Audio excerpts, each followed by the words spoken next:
Yeah, what's up mga master? Mark Music here. Kumusta na kayo mga master? Meron tayong bagong topic ngayon mga master. Ang topic natin ngayon mga master is most requested one.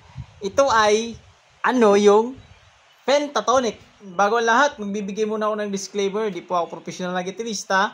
Nagtuturo lang po ako base sa alam ko, sarili kong experience at sariling research. Nasa sa inyo na yan kung susundin nyo o hindi yung mga turo ko. Yun, let's go! Yun, first ng natin to lesson ni Nick. Ito pala yung gitara ko, ito si Nick. Yan, pangalan niya ay si Nick mga master. So ito na yung gagamitin ko sa mga tutorial ko simula ngayon. Yun, at si Dugyot is magpapahinga muna siya. Doon lang siya sa kwarto ko nakatago. Doon lang muna siya magpapahinga. At yun, proceed tayo mga master. Bago lahat mga master, kailangan alam mo na ang tinatawag na major scale. Or alam mo yung mga nota lahat dito sa fretboard mo. Bago ka mag-proceed o mag-aral about sa pentatonic. Yan, kailangan yan mga master. Pinakauna-una yung rules na kailangan mong sundin. Kung gusto mong mag-improve at mas maunawaan pa ng malalim ang tinatawag na pentatonic. So, ito, proceed tayo mga master. Ito yung tinatawag na major scale. Dito natin kukunin sa C. Yung major scale niya is 1, 2, 3, 4, 5, 6, 7. Then, babalik na tayo sa 1. Yan. Take note mga master. Ang major scale is composed of 7 notes. 7 notes. O, ito, gawin nating notes for notes is C, D, E, F, G, A, B. Or Do, Re, Mi, Fa, Sol, La, Ti, Do. Yan yung major scale. Ngayon, paano natin makikita doon yung tinatawag na pentatonic? Sa salitang pentatonic mga master is meron siyang 5 nota. Take note, 5 nota. Ang pentatonic is doon din nakabase sa scale na yon, yung major scale. Lahat yan nauusod kahit anong key. Same lang din yan. So ito mga master, ang pentatonic kailangan nating maunawaan na 5 nota yan na tinanggal yung number 4 at pang 7. Tanggalin yung number 4 at pang 7. So ito yon. Number 1, 2, 3. Ito yung 4. At 5, 6. Ito yung 7. Yan. So, tinanggal yung 4 at 7. Kumbaga sa example natin na scale na to is scale ito ng C major. So, C major is ito note for notes niya. Is C, D, E, F, G, A, B. Yan yung kanyang 7 notes sa C major. Then yung kanyang pentatonic is tinanggal yung number 4 at 7. So yung tinanggal, kung sa nota yon is tinanggal yung F at yung B. Yan. Yan yung tinanggal sa pentatonic. Number 4 at number 7. Magiging ganito na siya. C, D, E, G, A. Yan na yung ating 5 nota. Yan ang tinatawag na pentatonic.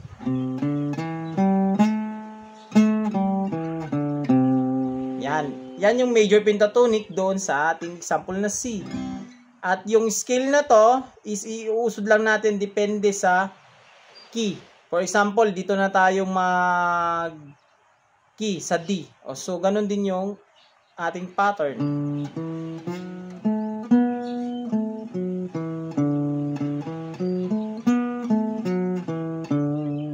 Yan. Movable siya kahit anong key. So, ito. Ang pentatonic is binubuo yan ng 5 notes. So, ito, marahil ang iba magtatanong, bakit yung pentatonic na nakikita namin sa mga tutorial is ganito?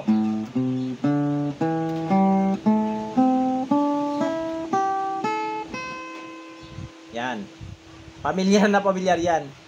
5 nota lang yan siya mga master. Nauulit lang yan. Nauulit lang yung mga nota. Ito. Kaya sinabi ko kanina mga master na kailangan may knowledge kayo sa mga nota at naiintindihan nyo na yung fretboard. Kasi pag wala kayong knowledge dyan, malilito kayo at papasok sa isip nyo na sobrang dami pala yung pentatonic. Marami. Pero hindi pa rito pentatonic.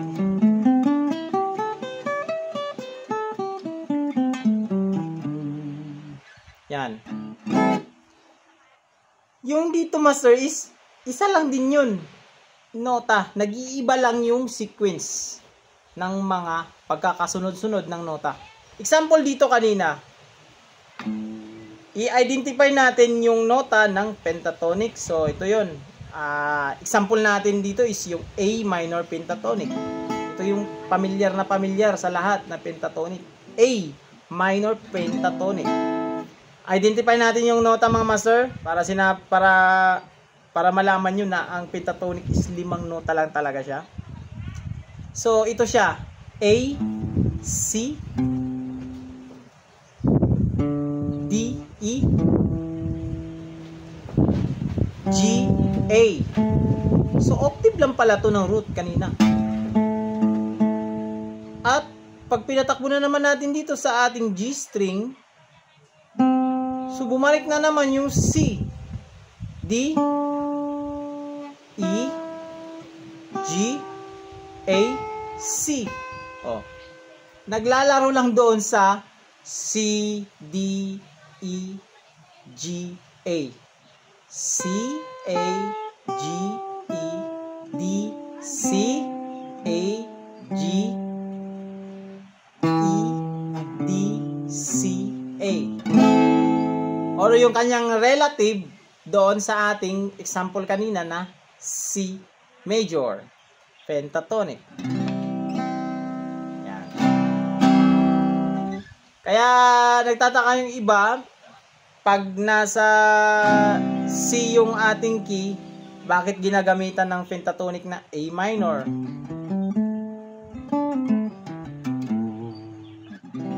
Kasi relative sila. Iisa lang din yung nota nila na tinatakbuhan. Yan. Nagdidepende lang yan sa starting note. Kung saan ka nag-start. Yung pinakauna. Kagaya ng pag gawin natin siyang C major is sa C tayo mag-starting.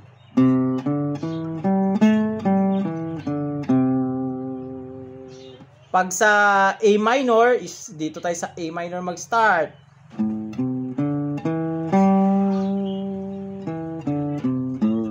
Pero same lang na nota na tinatapakan niya. Yan.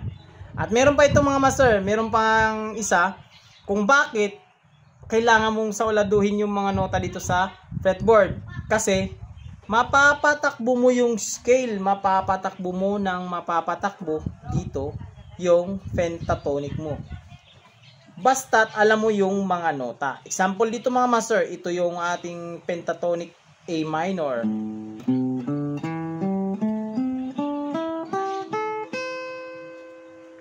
So, nandito yung C. Ibig sabihin, yung sa scale na ating pentatonic is merong D. So, D. Pwede ka pala dito maglagay din ng yung pentatonic. So, magbabago lang yung order ng mga nota. Kaya, isa sa dahilan kung bakit nahihirapan yung iba na makaalis dito sa posisyon na to. Kasi, ang inaral is yung pattern. Yan. Pattern lang ng pentatonic. Ganyan.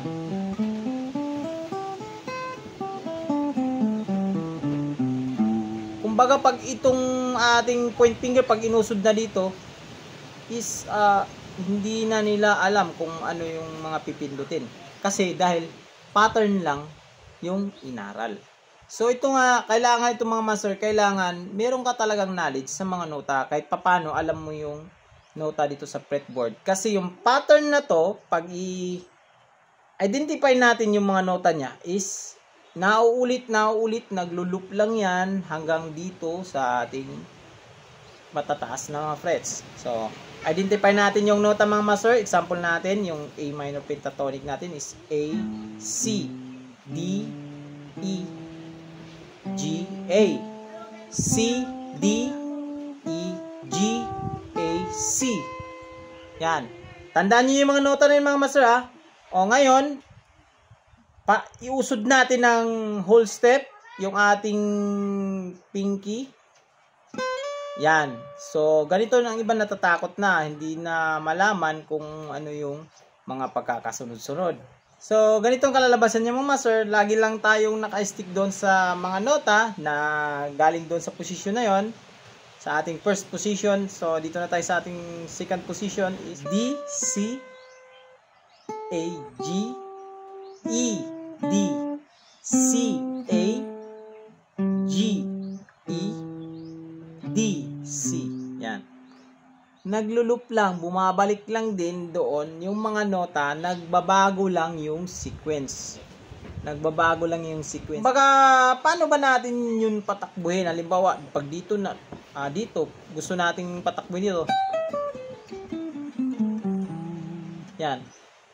Same lang yan na nota mga master. Nagbabago lang yung sequence. Sample natin kanina ay yun yung first position.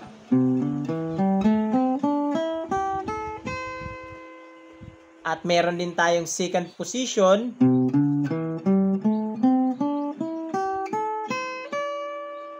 Meron din tayong third position.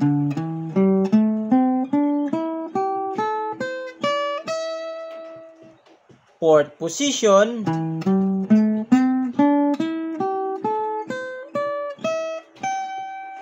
At yung ating fifth position.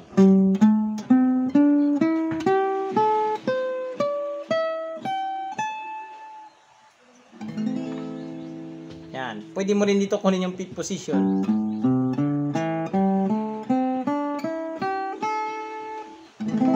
Yan. So, yun lang muna sa video natin na to mga master kasi mahaba po yung pentatonic. Ang sunod nating topic mga master is paano natin i-apply yung pentatonic sa ating mga solo. So yun lang muna ngayon sa video na to mga master. This is Smart Music. God bless you all. Peace out!